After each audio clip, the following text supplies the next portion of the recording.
اهلا بيكم في حلقه جديده من وضعنا شو. النهارده انا معايا من اخطر الناس في الدراما واكتر الناس ادوارا للشر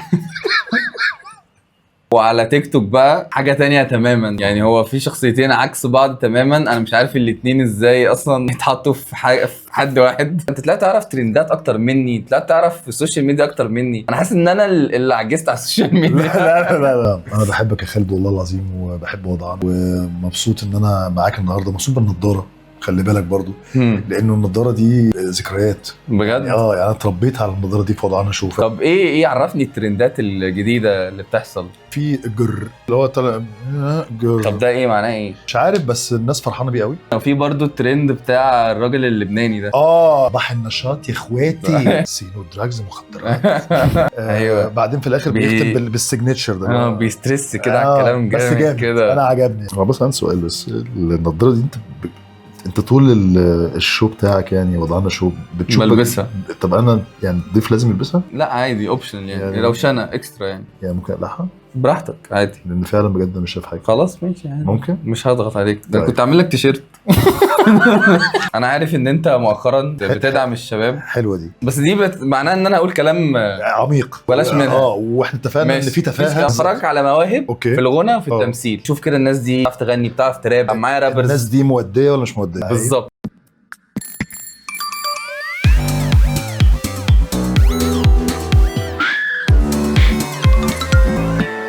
اثبات ان البنات ما بتعرفش تراب الجزء الثاني. والجزء الاول فين؟ ما اعرفش والله. بس مش انا اللي محضر الفيديوهات دي، اللي محضرها زياد عمرو، فانا زيك دلوقتي. مين زياد عمرو؟ واحد روش.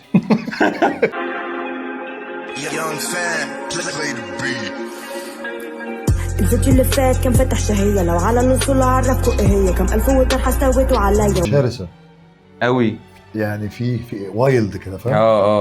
والله اوت فيت شيت. بجد. انت الاوتفيت عاجبك؟ لا. اما احس ان هي مدرسه او مشرفه دور، مش بتفري ستايل، بس بطريقه جديده يعني بتديك برضو ايه كده طقطوقه. ده مش تراك، دي طقطوقه حته. ده اثبات بس ان البنات ما بتعرفش تراب. يمكن ما تعرفش ان انا مهندس، اقدر احطك في اي زاويه، اقدر اخلي كرامتك وجزمتك وايدك في احجام متساويه. هي قالت انا مهندسه ممكن احطك في اي زاويه. خلاص تركز بقى في الهندسه متهيألي اعتقد. اقدر اخليك تجيب ورا اللي فالك القرن مخاويه، ولا سين ولا صوت لكن بتكتب بس انا فاهمه عشر النهايات ساي وقت.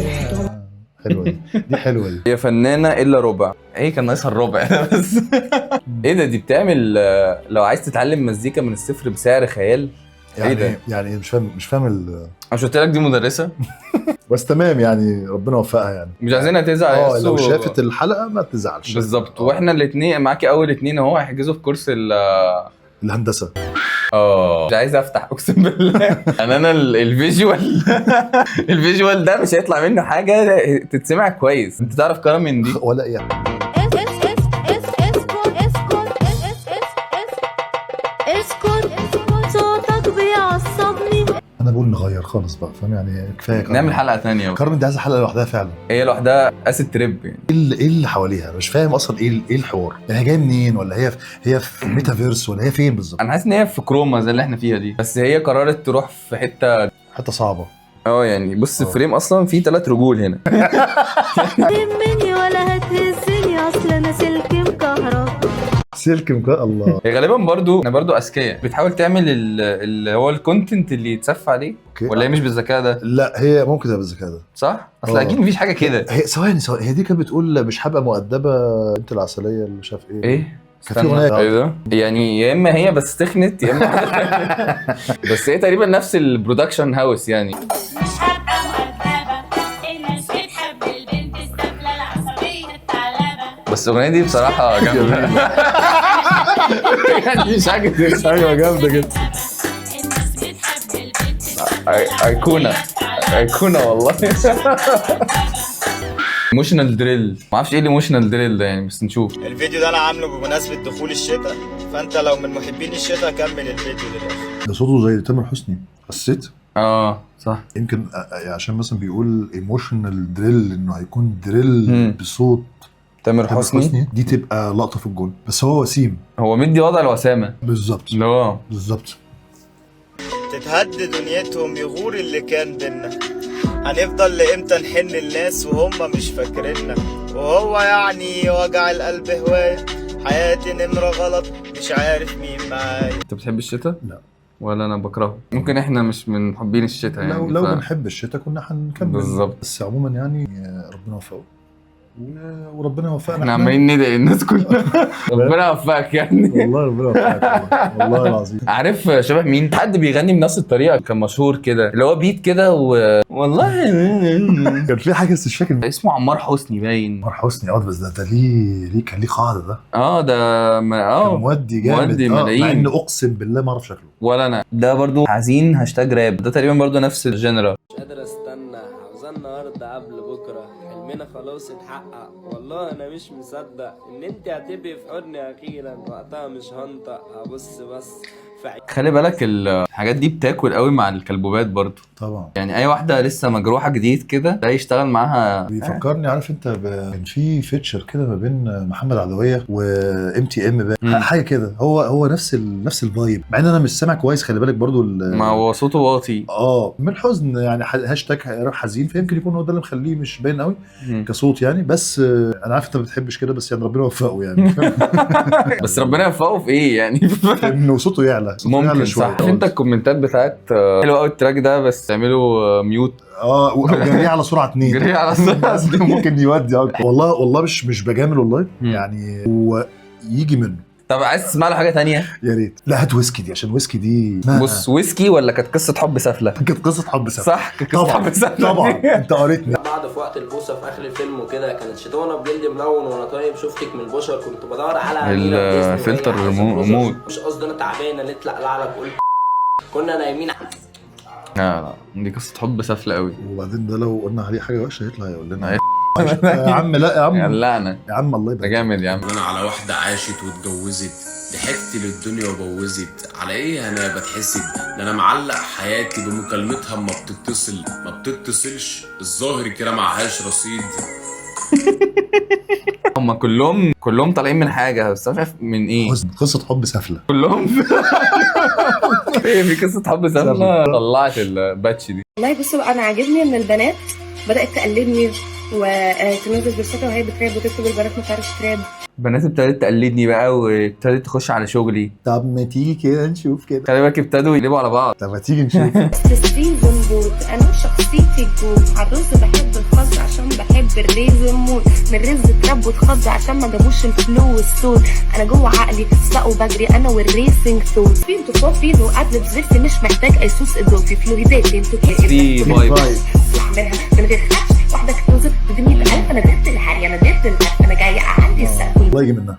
يعني والله. مقارنه باول حد شفناه طبعا ده يعني في لا موديه يعني يجي منها والله. في دي بتقول كلام على البيت حلو. بترص. بترص صح. بترص حلو صح. بترص الفلو بتاعها حلو والله. بس البرسونا اللي في الاول دي اللي هي انا بنت لو سن التواضع اسمها ايه؟ اسمها XUYUHX سن التواضع. يعني نتواضع شويه. او عادي غني يعني، ما تحاولش تثبتي حاجه لحد. بالظبط. سيبينا احنا نقول يعني. بالظبط. دي ليه حاجات متصوره. ده في انتاج.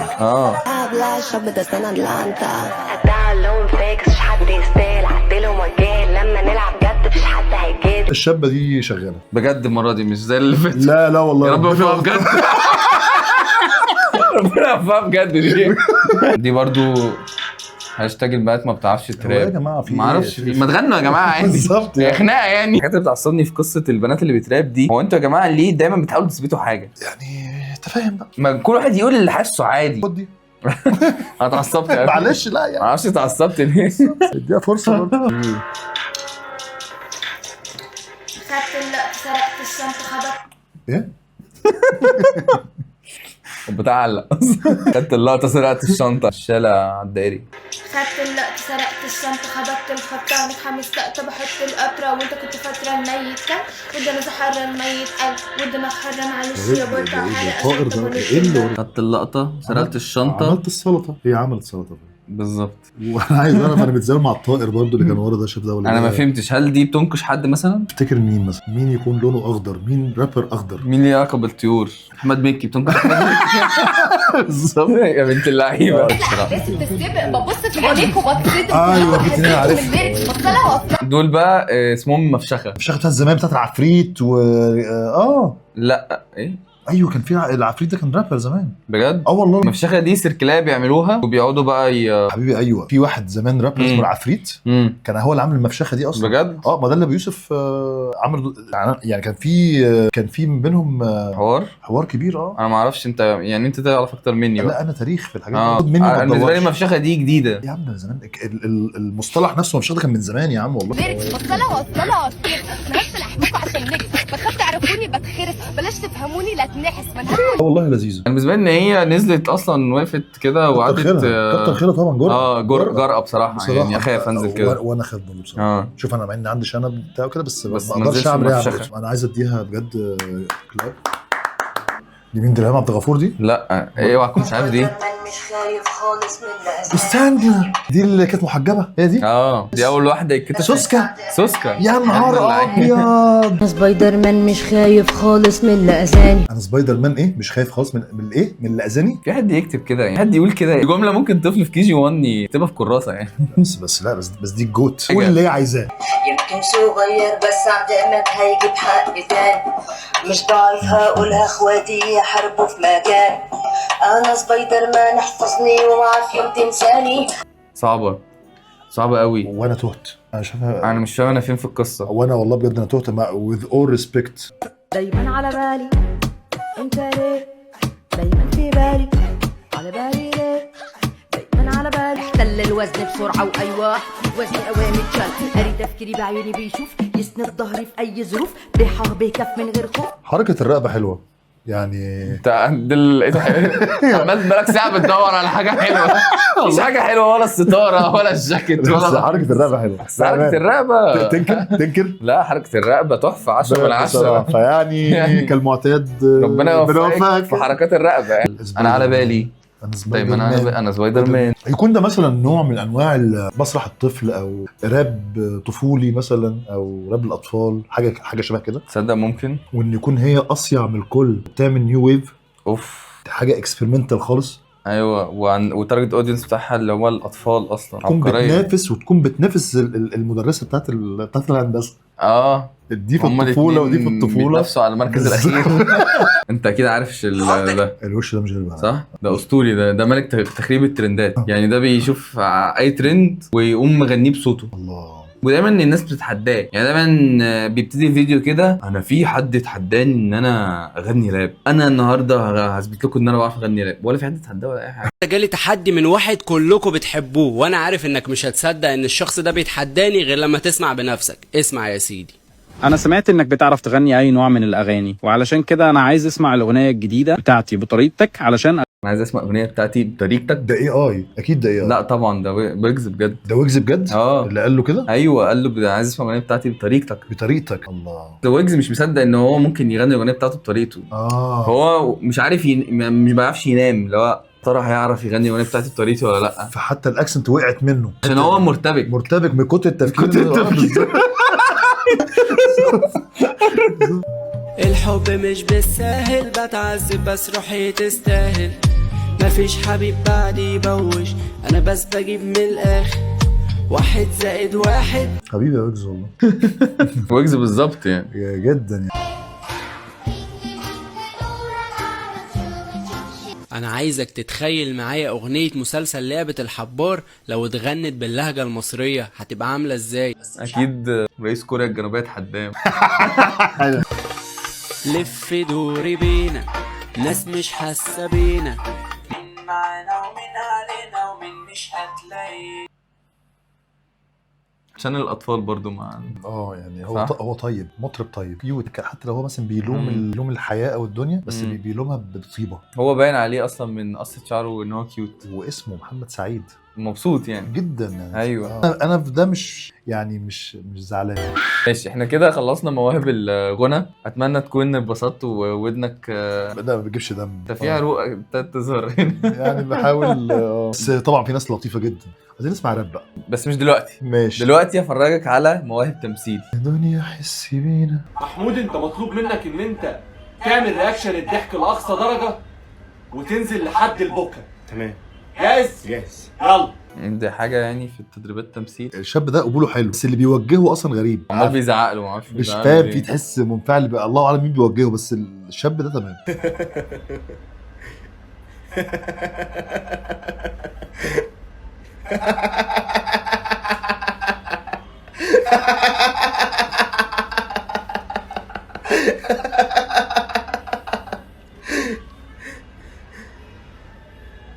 ضحك خلص، تحسه هيرجع.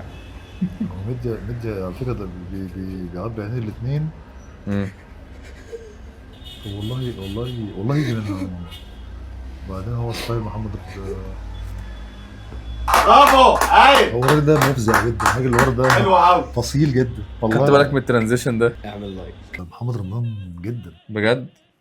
اعمل لايك. محمد رمضان اعمل لايك يا بطل. حبيبي يا بطل. حبيبي يا بطل. لا والراجل اللي بيوجهه ده بس يختفي تمام، وهو يتمرن شويه خبره كده، والله يبقى تمام جدا. محتاج بس ورش. ورش. ايه رايك في الورش؟ والله في ورش حلوه وفي ورش.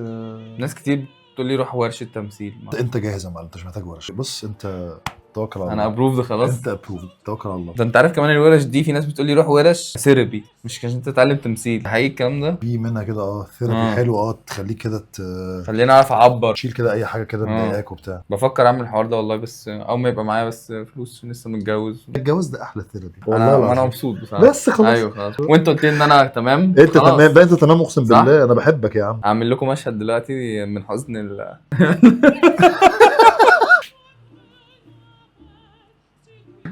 جامد حبيبي يا بطل.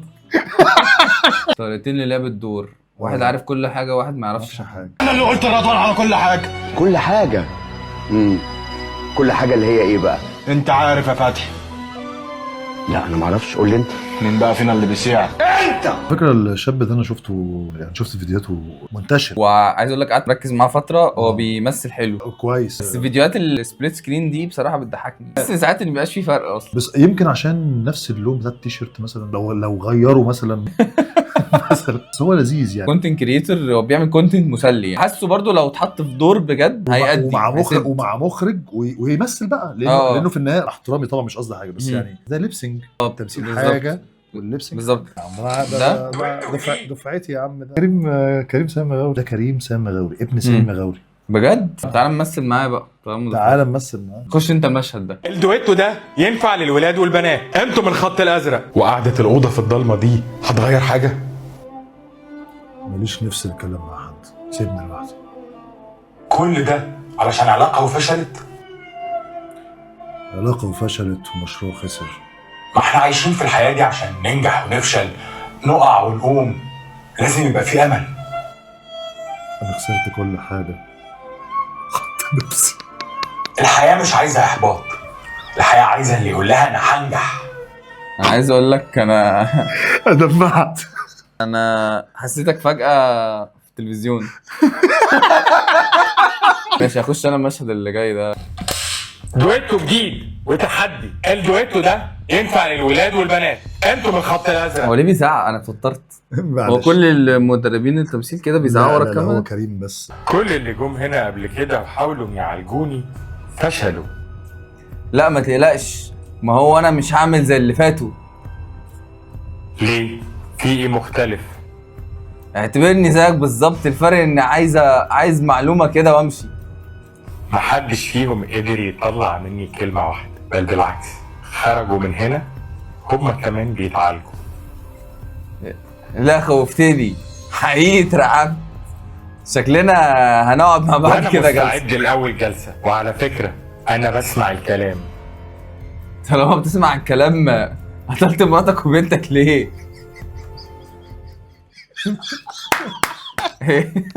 حلو. قتلت مراتك وبنتك ليه؟ ليه؟ كأنه قتلهم في جيم فالورنت. قتلتهم ليه يا عم الكلتين دول؟ جامد. هو كريم بصراحه ضحكني جامد. كريم رهيب. طب وانا تمام؟ لا انت كوميديان عظيم. ماشي. كوميديان ايه ده؟ مشهد دراما. اتلخبطت. تعرف واحد اسمه محمد ايهاب؟ محمد ايهاب ده يوتيوبر عنده مسرحيه بيعملها كل فتره كده وبيعزم عليها الفانز بتوعه. هفرجك دلوقتي على ماستر سين. انا ما شفتش ده في عيلتي، كنت عايز اشتريه والله. انت عادي سم خد سم هنموت يعني ولا ايه؟ موتة يعني ولا ايه؟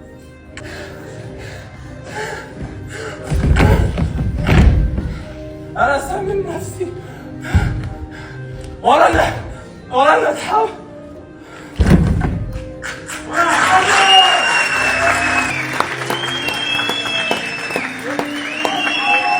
ما تأثر. عنده قبول بس يشتغل شويه مع نفسه. محتاج السم اللي هو خده ده يزود الجرعه. هسمعك بقى رابرز بس معروفين شويه. بتحب الاهتمام انت صح؟ لا فضل طبعا. بتحب الاهتمام وبتقولي صح؟ ايوه بجد عاشق للاهتمام. اوكي بتكلم ايه؟ اتمنى ان انت تكون كويس بجد، نفسي تبقى كويس. قدام جمهور يعني حد من الفانز يعني. ماشي يعني تمام قشطه يا صباح الفل. هي موديه. انا بص انا بحب هي اغانيها حلوه بصراحه يعني. ممكن الفانز بيحبوا ده برضه، يحبوا انه الارتست يتواصل معاهم وبتاع الناس كانت يعني شايفاه كرنج. انا شايفه عادي قشطه. شايفه كرنج بس شايفه عادي صح. عادي انا مش متضايق بصراحه ولا انا. ارفع منطلونك الساقط. انا ما اتقارنش بحد. دي بشرة خير. هلا والله يا جماعة الخير، أنا بدي دروس نفسية بشرية، بحكي واندب في حال الدنيا وأنا سايقة المرسيدس بيا، بلم ريتش وفولورز في الشليل لأني فتاة ثرية. ده الحرب بتاع إياد وبشرى ده سمعت عنه؟ مش عارف التفاصيل بس عارف إنه إياد الموجي دخل في حوار مع بنوتة. أنا ما أعرفهاش يعني. مش قصدي حاجة بس فعلا ما أعرفهاش. دي دخلوا أصلا ولا أنا أعرف. في بقى حد جامد قوي بيقول لك هما الاتنين عاملين بيشتموا بعض إن هم من محلة وهي في روما وهو في نيويورك. وأنا اللي من محلة. ايوه هو ده تقريبا عامل ديستراك على البيف يعني. ده اللي من محل. قصدي يا صاحبي والله مش في حكم بس عشان ما يزعلش فقعنا يرضى بقى يعمل لنا ديستراك. لا تسوي حالك سينوريتا برنسيسا، الطبلة فريتا ام زغلول ام بكيزة، سحرة الجمال عاملة فلتر التعويذة. هو جامد بس عنيف كده شوية غشيم بس روح حلو واثق من نفسه كده لا حلو يعني احسن من حاجات كتير شفناها النهارده. طبعا بديله بجد. لا بجد بقى من قلبنا. بجد من قلبنا. يا رب يوفقك يا رب. دلوقتي خلاص خلصنا كل الفقرات. اخر فقره بقى متبقيه هي ان انت هتقول لي اندر ريتد رابرز بجد بتحبهم وانا برضه هشارك معاك اندر ريتد رابرز بحبهم. انا مثلا في شاب ساحلني فشخ اسمه يانج جيزا. يانج جيزا انا عارف يانج جيزا. انا عارف يانج جيزا. انا عارف يانج جيزا ده بقى بجد اندر ريتد فشخ وروش فشخ. مشكلتي بس معاه ان هو ما بينزلش كتير. مش هسمعك حد تاني برضه انا بالنسبه لي برضه اندر ريتد. ده عبعظ الاغنيه دي فايراله. ايوه ده شغال يمثل ده شغال يعدل زي ما في ناس تكرهني برضك في ناس بتحبني. عندي خطوه عندي كذا والله يا الواد ده حلو فشيخ صح؟ حلو. عبعظ فنان وروش وسالك روحه حلوه. ماشي اخر فقره معانا بقى. يا عم الراجل ده راجل مجنون يا عم. ده الراجل ده مجنون يا عم والله مجنون. حلو الاتصال. طب والراجل ده يعني هو ليه فيديوهات لذيذه. بحس ان هو في ملكوت مع حاله. جبل الدراما ده ايه حوار الجبل ده؟ مملكة الحرير بقى وبتاع كلمني بقى عن مملكة الحرير. يعني حاسس ان انا قاعد في برنامج بجد بقى. صح كلمني عن اخر اعمالك الفنيه. بص هو ادينا تسريبات. لا والله الحمد لله يعني ربنا كرمنا جامد قوي في مملكة الحرير الحمد لله. انا بلعب الجبل فلا يعني الحمد لله مودي مع الناس جامد. واللي عاجبني اكتر انه الشباب بقى اللي هم اصغر مني حابين الشخصيه مع ان الشخصيه سنها كبير. مبسوط بقى ان انا برضو يعني ايه بتعامل بقى عارف مع الجيل اللي هو اصغر مني. جيل صعب. جيل مش هتقعد تقول جيل صعب وجيل. لا جيل صايع والله. جيل دماغه جيل لذيذ جدا. ولو مش بحب الجيل ده ما كنتش كده سجلت معاك. جايب لك موهبه ستاند اب كوميدي خطيره. يا لهوي يا لهوي انا كنت رفيع. مساء الخير. عندي ليك مفاجأة الأول. الأستاذ بتحب تسمع إيه؟ دي دخلت أي سنة كده. مين اللي متجوز؟ عمرو دياب. حضرتك أنا ما عنديش أي مشكلة على فكرة مع المطربين. أصواتهم جميلة اشكالهم حلوه، شعر صدرهم حلو، بس يعني حبه حاجات لو اتظبطت هتبقى تمام. يعني حسين الجسمي وزنه الكبير ده كان مؤثر على صوته، فطول الوقت تحس انه ايه بقى البودي شيمينج بقى؟ وفي الزمن ده ما كانش فيه بودي شيمينج. الشحم الكتير ده عمال بيخليه ينهج طول الوقت، فلما يقعد يغني تحس بيعمل ازاي.